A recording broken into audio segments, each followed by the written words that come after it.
What were some of the factors you looked at on how to improve your game season after season?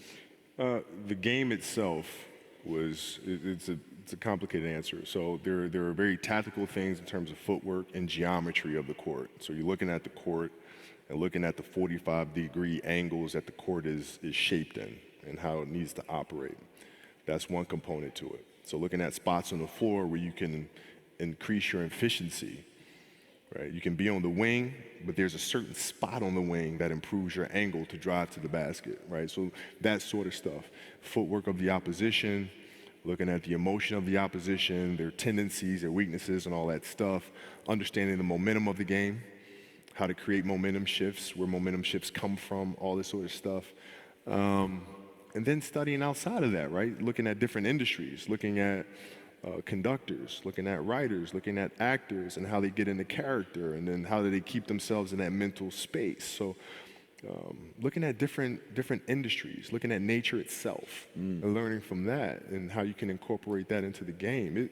Man, it was a lot of studying. What's your process for making a decision? Do you have a flow of how you go through making a decision? Depends on the decision. Depends on the decision. If we're talking about, a basketball decision where, you've got to,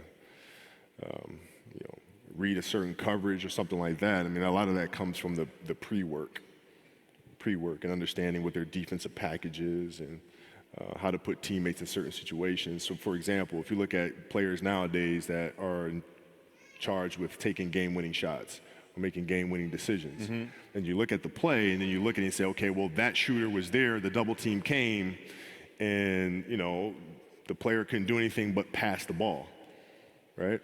Well, that's because they didn't do the pre-work, right? So when you do the pre-work, you understand, okay, this team in this situation likes to run a double team from this particular angle. All right, so I'm gonna clear that side out, force the double team to come from a different angle, move myself to a space on the floor where it's gonna take a long time for the double team to come, and now I can circumvent the double team and get to a place on the floor where I can knock down a shot or get to the basket. So it's all that pre-work. Decision, when I say decision, if you're looking at somebody that you're sizing up, or if you're looking at somebody to go into business with, or if you're looking at a big investments you got to make, what is the decision-making process there? Do you call, first you do your own research, you take this much time, you call an advisor, is there a system you follow? It's pretty simple for me. It's do you understand the business? Is it a business that you can help in some form or fashion? What are the barriers of entry to that business? And then the entrepreneurs themselves, the company itself, right? Do they have a culture that you believe is sustainable? Are these leaders people that you believe in? Are they people that are obsessives?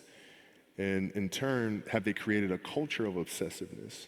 So I tend to look at those 4 factors, and that's it. That's big right there, by the way. I don't know if you guys caught that right there. That's pretty massive right there.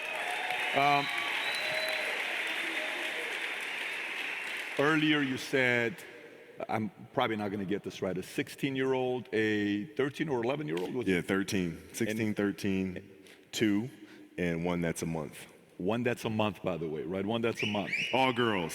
All girls, 444. So 16 means you're in your 5th, 6th year having a baby? Yeah. It's something like that, right? Give or take.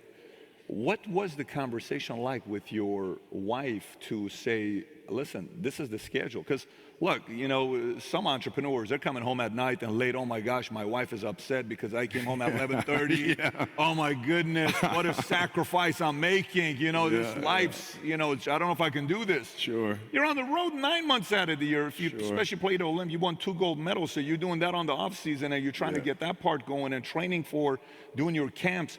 What is the conversational life like with your wife and kids to say, listen, this is what I'm doing? How did that conversation go? Well, with the kids, it's different. So, like, the communication with our children is that, Pops is working hard.